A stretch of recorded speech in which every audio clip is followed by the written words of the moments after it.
All right, so again, this is another super easy assignment, but what do we not do typically when we get an assignment? We don't read the directions, right? So let's read the directions, okay? It says, use the slope and the y-intercept to graph each equation. The graph, if extended, will cross a letter outside the grid. Look for this letter in the string of letters at the bottom of the page and cross it out each time it appears. So you're going to cross out the letter every time it appears, not just once, but every time it appears. So if you look down at the bottom, it looks like there's a lot of N's, right? And here and there. So every time you see that letter, you're going to cross it off. I don't know that it's N that's going to be crossed off. Okay? When you finish, write the remaining letters, so whatever's left, maybe circle them if they're left so you see what's left, and then write them down to answer the puzzle. Okay? So I'm going to just review a couple things. So on the back side of your papers or on the top, whatever, I don't care. This is slope-intercept form. The back side? Yep. Okay. M equals slope. B equals slope, or y-intercept, I'm sorry. Or where it crosses. Yes, Jordan? Yes, flip your paper over and write it down. Okay, y-intercept. Okay, so this information is the only one that's going to be different on these equations. Y is always going to be Y. X is always going to be X. Okay? Hang on a sec. All right, so now that everybody's caught up, this y-intercept here is important, and so is the slope, guys. Okay? So this is going to help us. And if we look, I'm going to flip it back over. Every one of these problems is in that slope-intercept format. There's not a single one, except for 9, but we'll do 9 together, that it's actually still in slope-intercept format.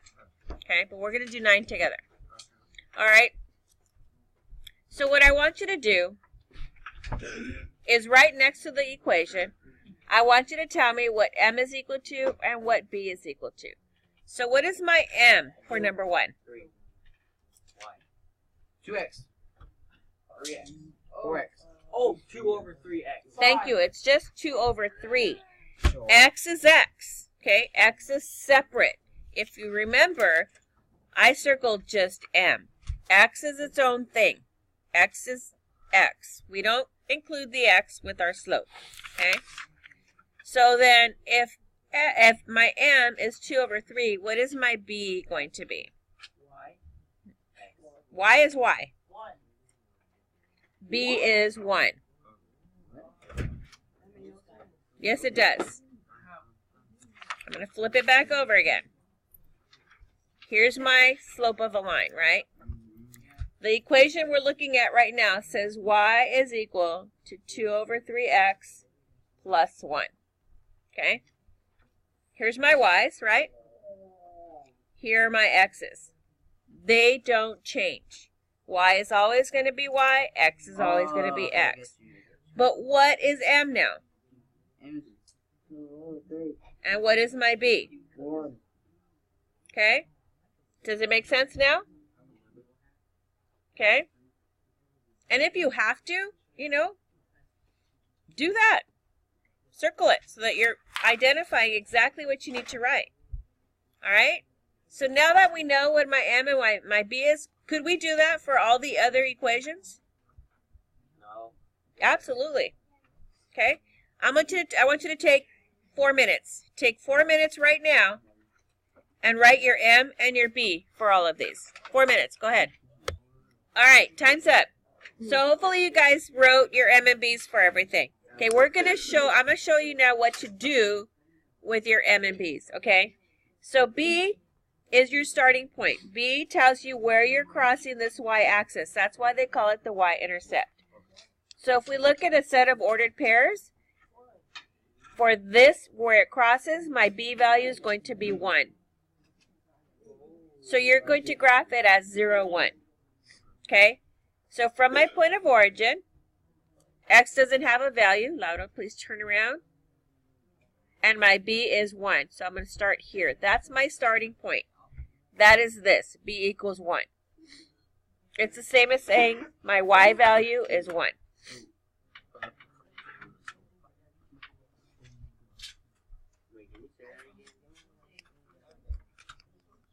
Okay? Everybody have that point there? Okay, the next thing is to look at our slope. Okay? I'm going to flip it over super quick. My slope. My slope is rise over run.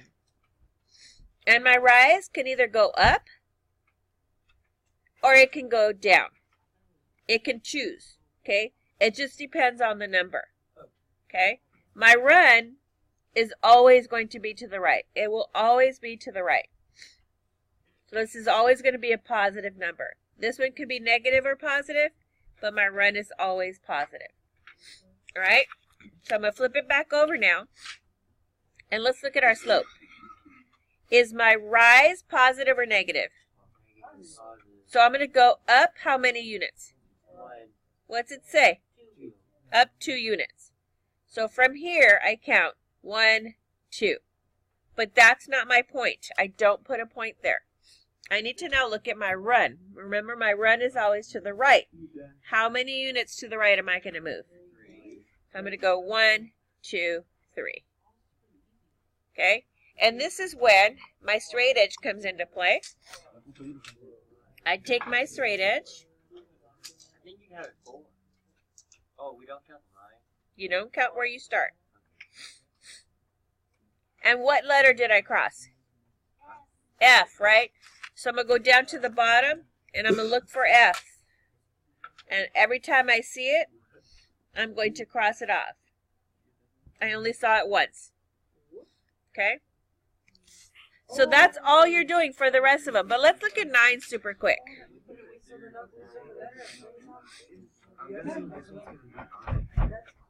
Okay, look at 9.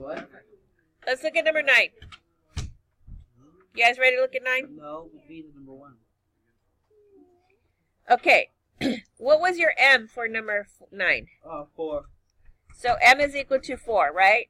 But I need to have that written as a fraction, so I turn it into a fraction by putting it over 1. Okay? So what is my value for B? 0. 1. What's after X? There's nothing there, right? So that means that the value of nothing is always going to be 0. Yes. Because 0 does not have a value. So this is telling me my starting point. Here's my starting point at 0, right? Because 0, 0 is my point of origin. Okay?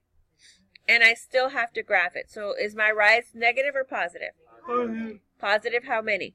So I'm going to go up 4. 1, 2, 3, 4. And what is my run? 1. Always to the right? 1. Take your straight edge.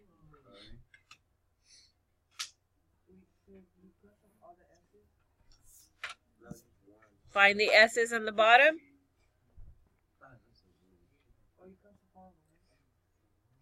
There's more than 1. There's 2. So make sure you cross them both off.